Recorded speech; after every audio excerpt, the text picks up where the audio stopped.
अगर आप परमेश्वर के लिए एक विश्वास योग्य व्यक्ति हैं, अगर आप परमेश्वर के प्रति अपनी वफादारी को मेंटेन कर रखे हैं, अगर आप फेथफुल पीपल हैं, आज आपके लिए परमेश्वर का यह वचन है कि अगर आप परमेश्वर के प्रति फेथफुल हैं तो आप याद रखें कि विश्वास योग्य लोगों के लिए परमेश्वर मार्गदर्शक, वो प्रदाता बना रहता है। परमेश्वर विश्वास योग्य लोगों के लिए मार्गदर्शक यानी गाइड और प्रदाता यानी प्रोवाइडर वो बना रहता है। For faithful ones God is the guide and the provider. For the faithful ones God is the guide and the provider. आज मैं आपको एनकरेज करना चाहता हूं, आज परमेश्वर के वचन से आज हम रूत की पुस्तक उसका दूसरा अध्याय मनन करने जा रहे हैं। पिछले संडे हमने देखा रूत की पुस्तक उसका एक अध्याय, जिसे आप YouTube में भी अपने चैनल में जाकर देख सकते हैं। परमेश्वर का यह वचन जो हमने एक्सपोजिशन करवाया था रूत की पुस्तक उसका एक अध्याय का। आज जो दूसरा अध्याय है मेरे और आपके लिए, मेनली उन लोगों के लिए जो परमेश्वर के प्रति विश्वास योग्य हैं, यह वचन आज बहुत ही ज्यादा एक एनकरेजमेंट उनको देगा, बहुत ही ज्यादा उनके मनों में प्रोत्साहन को पैदा करेगा, बहुत ही ज्यादा उनके मन में परमेश्वर के लिए और भी वफादार और ईमानदार बनने को प्रेरित करेगा। Dear faithful ones, you have a guide to guide you in your walk of life. You have a provider to provide you food and safety. आज मैं आपको एनकरेज करना चाहता हूं रूत की पुस्तक से, उसके दूसरे अध्याय से। और आप जानते हैं कि रूत की पुस्तक यानी रूत की जो घटना है यह उस समय घटी जब परमेश्वर के लोग परमेश्वर से काफी कोसों दूर थे। Very similar to present day situation. आप लोगों से मिलते हैं, लोगों से बात करते हैं, लोग अपने तरीके से जीना चाहते हैं, वो किसी का सुनना नहीं चाहते, ना अपने पापों से पश्चाताप करना चाहते हैं। वे अपनी जिंदगी अपने तरीके से जीना चाहते हैं। वे सोचते कि हमारे ऊपर किसी का कंट्रोल, हमारे ऊपर में किसी फास्टर का कंट्रोल, किसी परमेश्वर के दास का कंट्रोल या उनकी लीडरशिप नहीं चाहिए। यह वो समय है जब लोग अपने हिसाब से अपनी मनमानी कर अपनी जिंदगी को मौज मस्ती के रूप में जीना चाहते हैं। पर इस दौरान आप जानते हैं कि इस बड़ी महामारी ने लोगों को हलाकान कर रखा है और बैक परमेश्वर का वचन हमें गाइड करता है कि मैं और आप परमेश्वर के वचन के पास आए। रूत की पुस्तक के समय में हम जानते हैं उसके एक अध्याय में हमने देखा कि अकाल के कारण में नाओमी अपने पति और अपने 2 बच्चों के साथ पराये देश में, दूसरे देश में अपने पेट को भरने के लिए चली जाती है। पर वह उसके साथ बड़ी दुर्घटना घटती है। उसका पति और उसके बाद उसके दोनों बच्चे मर जाते हैं। और जब वो अपने घर वापस आना चाह रही है तब वो अपने दोनों बहुओं से कहती है कि तुम भी अपने घर चले जाओ, मैं अकेले अपने देश जाना चाहती हूं, अपने गांव जाना चाहती हूं, क्योंकि परमेश्वर का क्रोध मेरे ऊपर में भड़का हुआ है। इसके पहले कि मैं और आप रूत की पुस्तक उसके दूसरे अध्याय को समझे, एक बहुत बड़ा एप्लीकेशन हम अध्याय 1 से आज हम देख सकते हैं। वो ये है, हमें परमेश्वर के प्रति अपने जीवन में विश्वास होकर बने रहना है। जब आप रूत की पुस्तक उसका एक अध्याय में पढ़ते हैं तब हम देखते हैं कि नाओमी अपने दोनों बहुओं से कह रही है कि तुम अपने घर वापस चले जाओ। वो अपने घर मोआब से बाहर तो निकल चुकी है, रोड तक पहुंच चुके हैं, पर रोड में आकर सास अपने दोनों बहुओं से कहती है कि देखो मैं तो रास्ता ले ली हूं बैतलहम जाने के लिए, आप रास्ता वापस ले लीजिए अपने गांव, अपने देश, अन्य जातियों का देश, मूर्ति पूजा का देश में आप वापस चले जाइए। एक बहू चली जाती है पर दूसरी बहू यहां पे एक दृढ़ निश्चय करती है, एक दृढ़ विश्वास के साथ परमेश्वर के साथ वो चलना चाहती है। अगर आप देखेंगे पद 16 में रूत अपने सास से बोलती है, तू मुझसे यह विनती न कर कि मुझे त्याग व छोड़कर लौट जा, क्योंकि जिधर तू जाए उधर मैं भी जाऊंगी, जहां तू रहेगी वहां मैं रहूंगी, तेरे लोग मेरे लोग होंगे और तेरा परमेश्वर मेरा परमेश्वर होगा। उतना ही नहीं, वो कहती है जहां तू मरेगी वहां मैं भी मरूंगी, और वही मुझे मिट्टी दी जाएगी। यदि मृत्यु छोड़ और किसी कारण मैं तुझसे अलग हूं तो परमेश्वर यहोवा मुझसे वैसा ही वरन उससे भी अधिक करें। यहां पे उसने एक बड़ा निर्णय ले लिया और वह कहने लगी कि अगर मैं मर भी जाऊंगी तो भी मैं तुझे और तेरे परमेश्वर को कभी न छोड़ूंगी। बहुत बड़ा निर्णय। इतना बड़ा निर्णय वो कैसे ले रही है? बहुत बड़ी बात है। वो एक अन्य जाति की औरत थी। वो लोग मूर्ति पूजा करने वाले लोग थे, मोआब देश के रहने वाले लोग। पर वहां से एक महिला बाहर निकल रही है। वहां से एक महिला परमेश्वर के साथ चलने का दृढ़ निश्चय कर रही है। वो अपने घर, वो अपने परिवार, अपने देश, अपने कल्चर, अपनी संस्कृति, अपने लोगों को छोड़ना चाहती है और वो परमेश्वर के पीछे होना चाहती है। अपनी सास के साथ इस्राएल के परमेश्वर की आराधना वो करना चाहती है। और उसने एक बड़ा निर्णय लिया। उसने एक बड़ा निर्णय लिया। हो सकता है कि कभी उसके पति ने मरने से पहले उसे बताया होगा या उसकी सास ने उसे बताया होगा कि हमारा जो परमेश्वर है, हमारा परमेश्वर जो है वो सामर्थ्य प्रभु है। She might have heard about the power of God. उसने सुना होगा कि परमेश्वर ने इस्राएलियों को कैसे लाल समुद्र से पार करवाया था।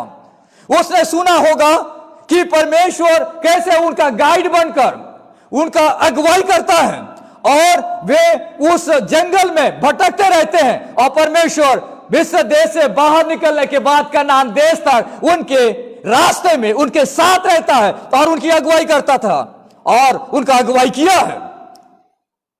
रूत ने सुना होगा, रूत ने यह भी सुना होगा कि इनका परमेश्वर कितना बड़ा परमेश्वर है। वो प्रोवाइडर है, वो प्रदाता है, वो पूर्ति करने वाला परमेश्वर है। जब इस्राएल की प्रजा जंगल में जा रहे थे तो उनके पास रास्ते में खाने के लिए कुछ नहीं था। परमेश्वर ने रास्ते में उनके लिए पानी का प्रबंध किया। परमेश्वर ने उनके लिए स्वर्ग से मन्ना गिराया। परमेश्वर ने उनके खाने के लिए मांस को उपलब्ध करवाया। इस बात को रूत ने सुना होगा, इसलिए उसने निर्णय लिया कि मैं परमेश्वर के साथ आगे बढ़ना चाहती हूं। उसने निर्णय तो ले लिया और वो आगे बढ़ने लगी और एक बड़ा निर्णय था। आप देखिए जब अध्याय 1 को पढ़ते हैं तो जो नाओमी रहती है, उनकी जो सास थी वो यहूदी थी, वो इस्राएली थी और वह अन्य जाति की इस महिला को सलाह दे रही है और उसे कह रही है कि तुम क्यों मेरे साथ आना चाहती हो? तुम वापस जाओ, अपने घर को बसाओ, अपने लोगों के बीच में रहो। उसे डिस्करेज कर रही है, उसे निराश कर रही है। कौन निराश कर रही है? वो महिला जो परमेश्वर पर विश्वास करती है, वो उसे निराश कर रही है और उसे कह रही है कि देखो तुम्हारी शादी ब्याह कैसे होगी। आज देखिए कई बार कई जगहों में जब एक अन्य जाति का व्यक्ति यीशु पर विश्वास करता है, जब वो किसी चर्च में जाते हैं, किसी जगह में जाते हैं, कई मसीहों से मुलाकात होती है, कई ईसाइयों से मुलाकात होती है, तो कई बार उन्हें निराशा झेलना पड़ता है उन लोगों से जो परमेश्वर पर विश्वास करते हैं। वो लोग डिस्करेज करते हैं। वो लोग कहते हैं अरे तू आई है तेरे घर से, अरे तेरा क्या होगा, तेरा शादी ब्याह कैसे होगा, तुम्हारे घर की आवश्यकताओं की पूर्ति कैसे होगी, तुम्हारे समाज के लोग तुम्हें छोड़ देंगे तो तुम कैसे जियोगे। यहां पे नाओमी ये गलत मॉडल बन रही है। ये कन्या जाति की महिला परमेश्वर के लिए आगे बढ़ने के लिए तैयार है, नाओमी उसे डिस्करेज कर रही है, उसकी सास। और वो कह रही तुम अपने समाज में चले जाओ। जब आप परमेश्वर के साथ चलते हैं तो आपको किसी भी बात की फिक्र नहीं होनी चाहिए। आपको सिर्फ परमेश्वर पर विश्वास करने की आवश्यकता है। वो ये नहीं सोच रही है कि मेरे साथ मेरी जो दूसरी जेठानी जो है ओरपा, वो मेरे साथ आ रही या नहीं आ रही है, मेरे परिवार के लोग आ रहे या नहीं आ रहे। उसने मन बनाया, उसने दृढ़ निश्चय किया कि वो परमेश्वर के साथ चलेगी। जब आप प्रभु पे विश्वास करते हैं दृढ़ निश्चय के साथ, कई बार लोग आपके साथ होंगे, नहीं होंगे, कई बार आपके परिवार के लोग आपके साथ होंगे, नहीं होंगे, कई बार लोग आपको डिस्करेज करेंगे। ये वो महिला थी जो बिना देखे पराये देश में, दूसरे देश में जाकर परमेश्वर के लिए जीना चाह रही थी। इसका जीवन इब्राहिम के जैसा था। परमेश्वर ने इब्राहिम को बुलाया था उत्पत्ति 12वां अध्याय में और कहा था कि तू अपने देश को छोड़कर, अपने लोगों को छोड़कर उस देश में जा जो मैं तुझे दिखाऊंगा। यहां तो रूत के साथ यह भी प्रतिज्ञा नहीं है। यहां तो किसी ने उसको ब्लेसिंग की प्रतिज्ञा भी नहीं की है, पर उसने दृढ़ निश्चय किया कि वो परमेश्वर पर विश्वास करके वहां पे जाएगी और परमेश्वर के लिए विश्वास होकर बनी रहेगी। हमें परमेश्वर के प्रति अपने जीवन में विश्वास होकर बने रहना है, पर ये इतना आसान नहीं है। हम अध्याय 2 से आगे में पढ़ते हैं कि जब उसने ये निर्णय लिया, दूसरे देश में आई और वहां पे जीना इतना आसान नहीं था। पर मैं आपको बताना चाहूंगा, अगर आप परमेश्वर के प्रति अपने जीवन में विश्वास हो गए हैं तो परमेश्वर मार्गदर्शक बनकर आपकी अगुवाई करता रहेगा। रूत के जीवन में एग्जैक्टली ऐसा ही हुआ। अध्याय 2 में हम लोग देखते हैं कि जब वे लोग वहां पर आए तो उस समय कटनी का समय था और लोग जौ की फसल काट रहे थे। अध्याय 2 उसके 1 में लिखा है और 2 पद में लिखा है कि ये जो औरत थी, मोआबीन औरत रूत जो थी, उसने अपने सास से कहा कि मैं खेत में जाकर काम करना चाहती हूं, और उसे रिक्वेस्ट करती है। तो वो वहां से बाहर निकलती है। पद 3 में लिखता है, सो वो जाकर एक खेत में लवने वालों के पीछे बीनने लगी, और जिस खेत में वो संयोग से गई थी वो एलीमेलेक के कुटुंबी बोअज का था। यहां पे परमेश्वर उसकी अगुवाई कर रहा है। एक अन्य देश की महिला किसी दूसरे देश में आई है, और यहां पे अगर देखा जाए तो जो उसकी सास है वो उसी गांव की रहने वाली थी। उसको इस बात का ध्यान रखना था कि मेरी बहू जो है बिल्कुल नहीं है, यहां पे किसी को नहीं जानती, वो किसके खेत में जाके काम करेगी। सास को कोई सहेली के रूप में उसे साथी देना था। यहां पे देखिए परमेश्वर कैसे सिचुएशन को कंट्रोल कर रहा है। कई बार हम ऐसे जगह में जाते हैं, हमें मालूम नहीं कौन हमारा साथ देगा, कौन हमारे साथ रहेगा, कौन हमारी मदद करेगा, कौन हमारे इंस्ट्रूमेंट बनेगा, मेरे घर के लिए, मेरे परिवार के लिए,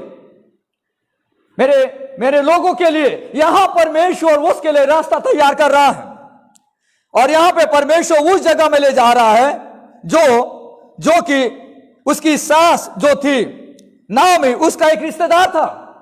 ये इतने सारे लोग उस गांव में रह रहे थे, पर परमेश्वर उसे डायरेक्शन दे रहा था। परमेश्वर उसका गाइड बनकर उसकी अगुवाई कर रहा था, उसका मार्गदर्शक बनकर परमेश्वर उसे चला रहा था, और वो उसी जगह में ले जाता है जिस जगह में परमेश्वर ने उसके लिए चुना था। और आप देखिए वहां पे जब वो जाती है, वहां पे हम लोग पढ़ते हैं 50 से आगे में, और बोअज बेतलहम से आकर लवने वालों से कहने लगा, यहोवा तुम्हारे संग रहे। और वे उससे बोले, यहोवा तुझे आशीष दे।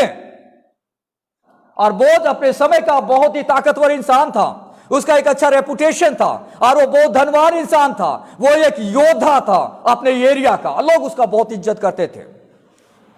और ये फसल काटने का समय था, और उनसे विनती करती है उस खेत में जाकर, और कहती है, मैं आपके खेत में सीला बीनना चाहती हूं, मैं आपके खेत में जो बीज है, जो दाना है जो गिर जाता है, मैं उसको उठाना चाहती हूं। आप मुझे एक ऐसा अवसर दे कि मैं आपके खेत में काम कर सकूं। परमेश्वर ने इस्राएलियों को आज्ञा दिया था, और इस्राएलियों के लिए इसे एक वेलफेयर सिस्टम कहा जाता था। जब आप लेवी व्यवस्था की पुस्तक पढ़ेंगे, उसका 19वां अध्याय, परमेश्वर ने इस्राएली प्रजा को एक नियम दिया था। लेवी व्यवस्था उसका 19वां अध्याय, उसका 9 और 10 पद में अगर आप देखते हैं तो परमेश्वर ने उनके लिए एक बेनेवोलेंस सिस्टम ठहराया था, एक वेलफेयर सिस्टम ठहराया था, एक वेलफेयर प्रोग्राम, जो लोगों की भलाई के लिए, जो खेत के मालिक थे उनके लिए परमेश्वर ने एक नियम ठहराया था। क्या नियम था? जिनके पास खेत होता था, देखिए अगर आप पढ़ेंगे लेवी व्यवस्था उसका 19वां अध्याय 9वां 10 पद, वहां लिखा है कि फिर जब तुम अपने देश के खेत काटो, जिनके पास खेत है और वे लोग खेत को काट रहे हैं, तो अपने खेत के कोने कोने तक पूरा न काटना, और अपने काटे हुए खेत की गिरी पड़ी बालों को न चुनना, और अपनी दाख की बारी का दाना दाना न तोड़ लेना, और अपनी दाख की बारी के झड़े हुए अंगूरों को न बटोरना, उन्हें दीन और परदेशी लोगों के लिए छोड़ देना। मैं तुम्हारा परमेश्वर यहोवा हूं। जिनका कोई नहीं होता, जो विधवा होते हैं, जो अनाथ होते हैं, जो पराय देश के होते हैं, परमेश्वर उनको बहुत प्यार करता है। यहां पे रूत दूसरे देश की यहां पे आई थी, अन्य जाति की महिला, और उसका परमेश्वर यहां पे केयर कर रहे हैं। परमेश्वर यहां पे उसकी सूधी ले रहे हैं। परमेश्वर उसकी अगुवाई कर रहा था। परमेश्वर उसका मार्गदर्शक बनकर उसकी अगुवाई कर रहा था। जब और आप परमेश्वर के प्रति विश्वासों के बने रहते हैं तो परमेश्वर हर कदम पे हमें रास्ता दिखाते रहता है। अगर आप परमेश्वर के प्रति अपने जीवन में विश्वास हो गए हैं तो परमेश्वर आपका मार्गदर्शक बनकर आपकी अगुवाई करता रहेगा। यहां पे रूथ के साथ ये बातें घट रही है। आगे आप देखेंगे न सिर्फ परमेश्वर उसके लिए गाइड बना पर उसके लिए प्रोवाइडर भी बना। जब वो वहां पे खेत में काम करने के लिए जाती है और वहां पे खेत का मालिक बोअज वहां पर आता है, पद 5 में बोअज ने अपने उस सेवक से जो लवने वालों के ऊपर ठहरा गया था पूछा, ये किसकी कन्या है? और रूथ वहां पे काम कर रही थी। उसने उत्तर दिया, यह मोआबिन कन्या है जो नाओमी के संग मोआब देश से लौट आई है। और उसने हमसे पूछा था कि मुझे लवने वालों के बीच उनके पीछे पीछे पुलों के बीच बीनने और बाले बटोरने दे। उन पुलों के बीच में बाले बटोरने दे। तो वो आई और भोर से अब तक यही है, केवल थोड़ी देर तक घर में रही, थोड़ी देर तक उसने आराम किया, पर मेहनत कर रही है। जब आप यहां पे पढ़ते हैं आप देखेंगे जब ये बात बोझ को पता चलती है तो बोझ उसे बुलाता है और कहता है कि तुम दूसरे के खेत में बीनने को न जाना, यहां पे जो मेरी दासियां जो काम करती है उनके संग ही यहां पे रहना। जिस खेत को वे लौती हो उसी पर तेरा बंधा रहे और उन्हीं के पीछे पीछे चला करना। यहां पे देखिए, यहां पे देखिए, बोझ को परमेश्वर उसके लिए ठहराता है कि वो उसके लिए भोजन उपलब्ध कराए। परमेश्वर प्रदाता बन जाता है। अगर आप अपने परमेश्वर के प्रति विश्वास हो गए हैं तो परमेश्वर प्रदाता बनकर आपकी सूधी लेता रहेगा।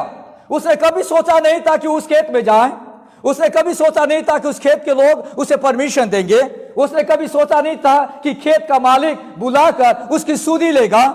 और आगे अगर आप पढ़ेंगे पद 11 में लिखा है, बोझ ने उत्तर दिया कि जो कुछ तूने अपने पति मरने के पीछे उसकी सास से किया है और तू किस रीति अपने माता पिता और जन्मभूमि को छोड़कर ऐसे लोगों में आई जिनको पहले तू न जानती थी, यह सब मुझे विस्तार से बताया गया है। यहां पे देखिए परमेश्वर उसका प्रदाता बन जाता है और उसके बाद वो उसे बुलाता है। पर 14 से आगे में वहां पे उसे रोटी भी देता है और उसे पानी पीने के लिए भी कहता है और वह उसके लिए भोजन उपलब्ध कराता है। मगर आप जब परमेश्वर के प्रति विश्वास होके रहते हैं, जब हमारे सारी आशाएं बंद होने लगती है, हमें मालूम नहीं कि अब हम कैसे जिएंगे, हमारे घर की आवश्यकताएं कैसे पूर्ति होगी। यहाँ पे जो रूथ है वो विधवा है, उसे अपने पति को खो दिया है, उसकी जो सास है वो भी विधवा है, कोई उनका देखने वाला नहीं है। पर यहाँ परमेश्वर है जो उनकी सूधी लेने के लिए उनका प्रदाता बनकर उनके साथ खड़ा है और वो बोझ को तैयार करता है। बोझ के खेत में ये महिला वहां जाती है और वहां पे बड़े आदर के साथ इस महिला का वहां पे एक प्रकार से बोलिए कि इज्जत के साथ उसे काम करने का अवसर दिया जाता है। That is what God does. मगर आप जब जीवन में तंगी में परेशानी में रहते हैं, हमें नहीं मालूम कौन व्यक्ति हमारे लिए इंस्ट्रूमेंट बनेगा, कौन व्यक्ति हमारे साथ खड़ा होगा, किसको परमेश्वर तैयार करेगा जिससे मेरी आवश्यकता है, मेरे परिवार की आवश्यकताएं खड़ी हो जाए, मेरे परिवार की आवश्यकताओं की पूर्ति हो जाए। वहां पे परमेश्वर काम करने लगता है जो हमने कभी सोचा भी ना था। और यहाँ पे रूथ के साथ वही हो रहा है और परमेश्वर उसका प्रदाता बनकर बोझ को एक इंस्ट्रूमेंट के रूप में तैयार करता है जिससे कि उसकी आवश्यकताएं पूरी हो सके। God being guide, leading her to the right place, preparing a human instrument in miraculous way to show His grace upon Ruth. मेरा और आपके जीवन में भी परमेश्वर ऐसा ही करता है। जब हमारे पास कोई आशा नहीं है, कई बार हमारे काम बंद हो गए, हमें मालूम नहीं क्या करना है, परमेश्वर वहां मिराकल करता है, ऐसे लोगों से कनेक्ट कराता है, ऐसे लोगों से मिलाता है, क्योंकि परमेश्वर प्रोवाइडर है, क्योंकि परमेश्वर प्रदाता है उन लोगों के लिए जो परमेश्वर के प्रति विश्वास हो गए हैं। न सिर्फ परमेश्वर उसके लिए अन्नदाता बना, परमेश्वर उसके लिए सुरक्षा दाता भी बना। Not only God guides us, He also becomes our provider. He provides food. He provides safety. एक महिला के लिए आप सोचिए, दूसरे देश में किसी दूसरे के खेत में काम करने जा रही है, कई लोगों की नजर उस पर रहेगी, महिलाएं सेफ नहीं रहती है, कई लोगों की बुरी नजर पड़े रहती है। और ये तो दूसरे देश में गई हुई है, दूसरे गांव से आई हुई महिला है, गांव में चर्चा फैल गई होगी, इसका पति मर गया है, इसके कोई बाल बच्चे नहीं है, इसके लिए कोई व्यक्ति नहीं जो खड़ा हो सके, इसको प्रोटेक्शन दे सके।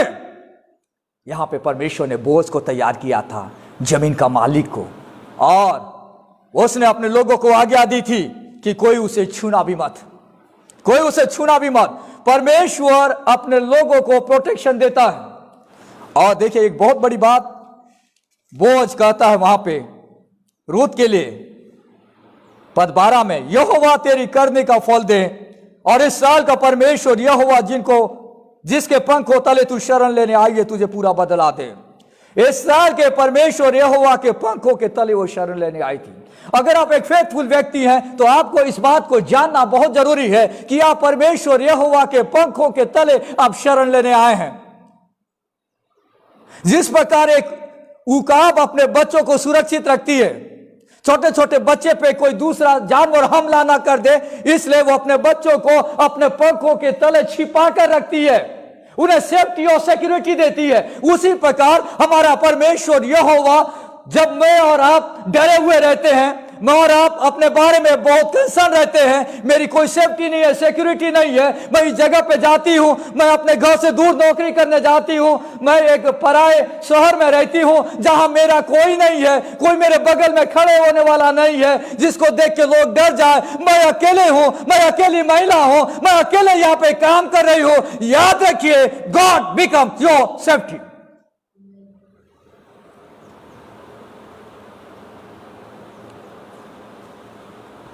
रूत ने इस बात को अनुभव किया। जब मैं और आप परमेश्वर के प्रति अपने जीवन में विश्वास होकर बने रहते हैं तो हमारा परमेश्वर हमारे लिए मार्गदर्शक, वो प्रदाता बने रहता है। Faithful ones are guided and provided. For faithful ones, God is the guide and the provider. बहुत बड़ी बात यहां पे लिखी गई है, कई सारी बातें यहां पे उसके बारे में लिखी गई है। रूत के बारे में, वो एक हार्ड वर्किंग लेडी थी, वो सुबह सुबह उठी और मेहनत करने के लिए गई। वो एक ऐसी महिला थी जिसने अपनी वास्तविकता लोगों को न छिपाया। वो दूसरे देश में गई थी, वो गरीब है। कई सारे लोग एक गांव से जब दूसरे गांव में जाते हैं तो लोग अपने आप को बढ़ा चढ़ा कर बताते हैं, कोई नहीं जानता उस गांव में, पर वो कहती है और बताती है कि वो गरीब महिला है, उसको जीने के लिए खेत में काम करने का अवसर दिया जाए। गरीब होना कोई गलत बात नहीं है, गरीब होना कोई पाप नहीं है। यहां पे वो अपनी वास्तविकता लोगों के सामने प्रकट करती है। वो एक बहुत ही करेजियस, साहसी महिला थी। वो काम करने के लिए वहां पे जाती है, वो किसी से नहीं डरती। उसके पास एक अच्छी टेस्टी बनी थी, एक अच्छी गवाही थी। बोझ ने उसके बारे में सुना कि इस महिला ने अपने घर परिवार को छोड़ दिया, सिर्फ परमेश्वर यहोवा के लिए वो इस देश में आई है, इसलिए बोझ उसे आशीष देता है। परमेश्वर को आज उन लोगों की जरूरत है जो परमेश्वर के शरण में अपने आप को देखना चाहते हैं। परमेश्वर को किसी एम्प्लॉय की जरूरत नहीं है। God is not an employer looking for employees. He's like an eagle looking for people who will take refuge under his wings. He's looking for the people who will leave father and mother and homeland and anything else that may hold us back from a life of love under the wings of Jesus Christ. परमेश्वर विश्वास योग्य लोगों को reward देता है। आज का वचन फिर से मेरे और आपके लिए बड़े पावरफुली बताना चाहता है, वो ये है कि जब हम परमेश्वर के प्रति अपने जीवन में विश्वास होकर बने रहते हैं तो परमेश्वर मार्गदर्शक बनकर हमारी अगुवाई करता रहेगा। अगर हम परमेश्वर के प्रति अपने जीवन में विश्वास हो गए हैं तो परमेश्वर प्रदाता बनकर हमारी सुधि लेता रहेगा। वो हमारा अन्नदाता रहेगा, वो हमारा सुरक्षा दाता बना रहेगा। प्रभु इस वचन के द्वारा हम सबों को आशीष दे। आइए परमेश्वर से प्रार्थना करें। प्यारे प्रभु, हम धन्यवाद देते इस समय के लिए जो आपने दिया कि हम आपके पास आ सके। हम प्रभु विश्वास योग्य इंसान बनना चाहते हैं। रूथ विश्वास योग्यता के साथ आपके साथ चली और आप प्रभु, आप उसके लिए गाइड बने, आप उसके लिए प्रोवाइडर बने। हमें भी उसी प्रकार का व्यक्ति आप बनाए। वचन के लिए धन्यवाद। यीशु के नाम से प्रार्थना मांगते हैं, आमीन।